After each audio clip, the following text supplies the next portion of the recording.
How do you want to live your life?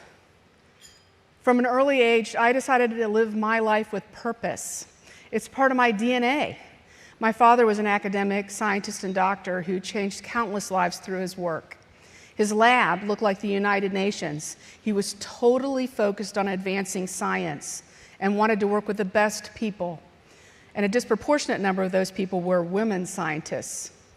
I never knew who would be at the kitchen table when I woke up in the morning.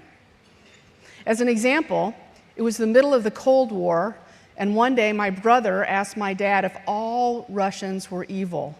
And my dad said, "Why didn't you ask Dr. Vonovich? He's right over there." Another day in the late 1960s, one of Dad's postdocs had trouble renting an apartment in Lexington, Kentucky. My mom lived with purpose too. Hers was always to right a wrong.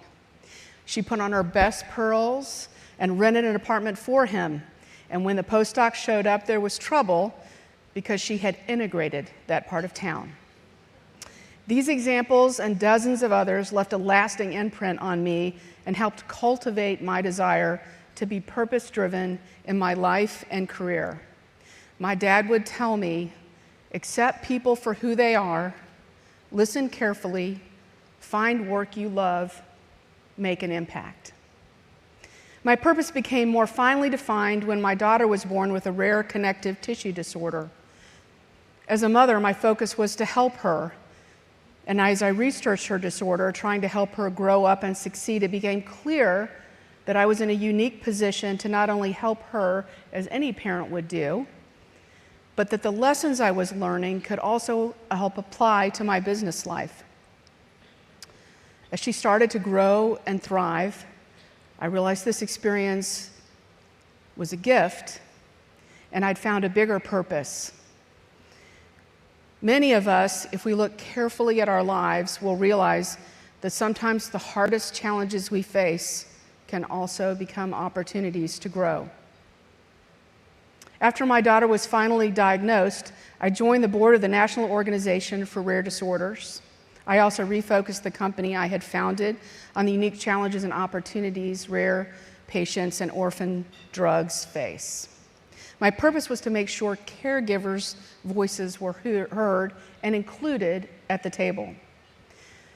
As a technologist, I could see that what was happening at the rare disease end of the spectrum would eventually affect us all. When someone is born without an enzyme, we figure out how to fix it, and we change science. This is innovation that happens at the margins and only happens when all stakeholders are listened to, especially marginalized voices. So my purpose was clear: drive much needed innovation by making sure marginalized stakeholders have a seat at the table, and this became the main motivation for my life. My experience is, if you work to make a difference with passion and purpose, opportunities will come your way. I was running a digital agency when the opportunity to volunteer with the HBA to work on a technology solution arose. This was about 20 years ago.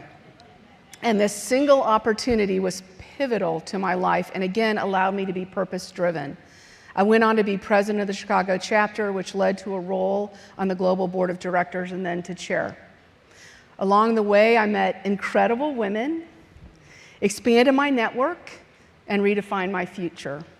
As rare diseases became more mainstream, and partly because of my HBA connections, in 2014, I sold my company and looked to the future. Time and time again, the HBA has been the nucleus that has led to new opportunities for personal and professional growth. I went on to become one of the first non-MD chief patient officers for a biotech company. I also sit on a private medical device board, thank you. And today I am the interim CEO for the HBA.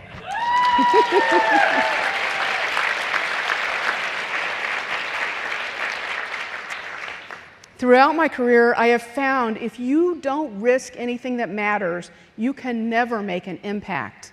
Having a purpose allows you to be resilient.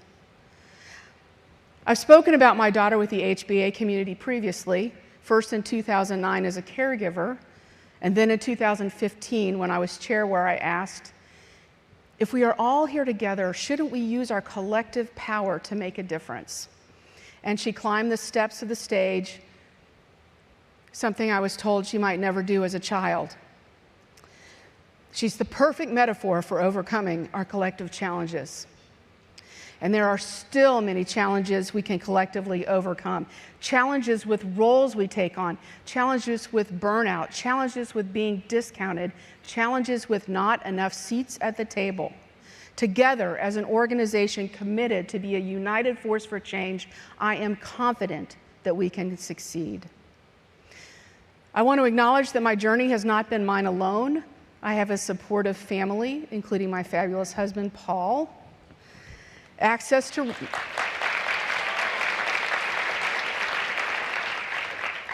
to resources and opportunities that many of our sisters here and around the world don't, and that also drives me. Each of us have good fortune, or we wouldn't be here in this ballroom or watching from around the world. We have a role to play in society, and we are indebted to the communities who have gotten us here. I not only believe in innovation, I also believe in justice. We know that we need all voices at the table to solve some of the enormous challenges we face.